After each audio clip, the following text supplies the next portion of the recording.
Hello, I'm Rick Watson with Eagle West, and you're listening to one of our series in Client Stories. Today I'm speaking with Lisa Trent. In 2002, Lisa's then 8-year-old daughter, Monica, was diagnosed with leukemia. Lisa's going to talk about her 10-year journey with her daughter through this disease, what the experience was like on a personal level, and offer some perspectives for those who are struggling with a child or loved one who's fallen ill as well. We're happy that Lisa and Monica are celebrating a decade disease-free with great hope for the future.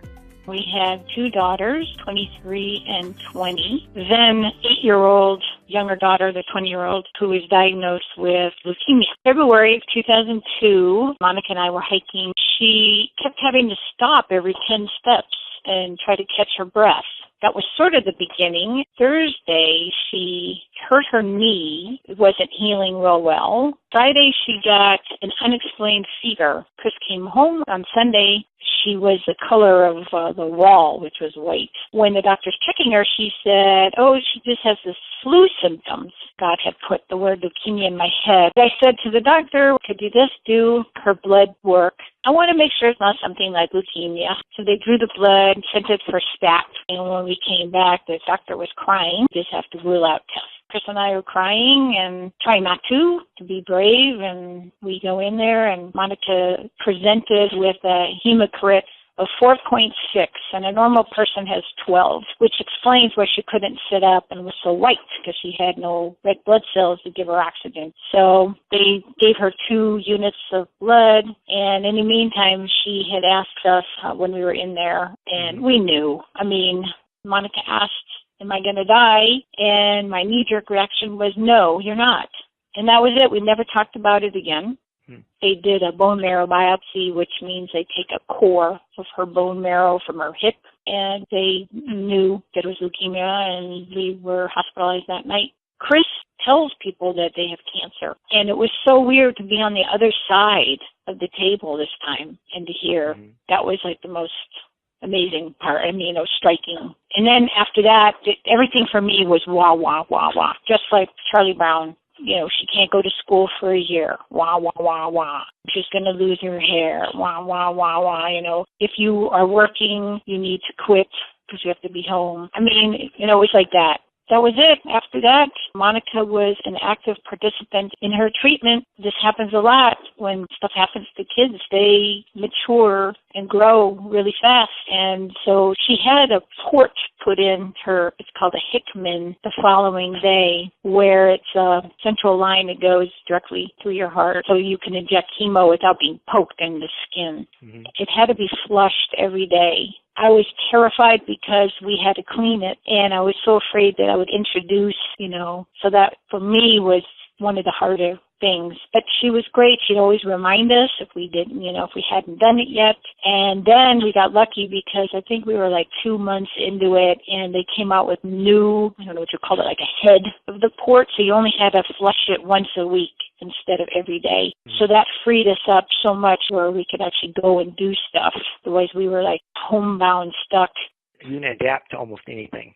How long was it until you felt like it was normal, where it wasn't the original impact? Probably not until after the first year. They have what's really good about the kind of cancer Monica had, ALL, acute lymphocytic leukemia, is that it's all like a cookbook protocol. Depending on your weight is how much chemo you get.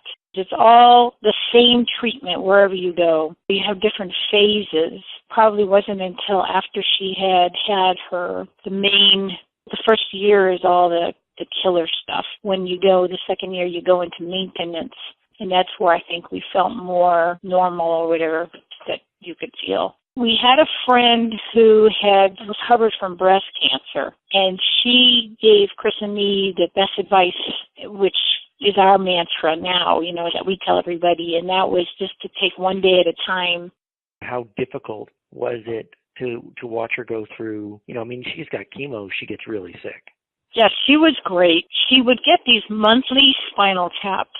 She had asked Chris to go in with her, where they have to crunch up on a ball, and because the chemotherapy doesn't pass the blood-brain barrier, it's called, that's your central nervous system, they have to inject it in there. And so once a month she'd have to crunch in a ball, and then they'd stick it in her that, I think, was the most difficult. And then, of course, it took until July. She was diagnosed end of February. We stayed in the hospital for just 1 week.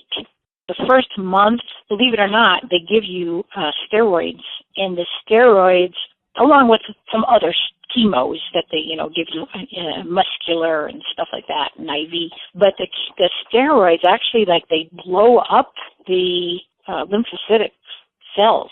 Your face becomes this giant moon, and you have rage, side effects of steroids. And so it was so hard to watch her. And what we did was we started taking photos once a week just to watch the transition of this little thin, petite little girl. And then when the phase of the heavy-duty chemo, it's called delayed intensification, when her hair came out, that was so difficult to watch. You're kissing your daughter in at night, and there's this little bald person sitting there, and it was awful.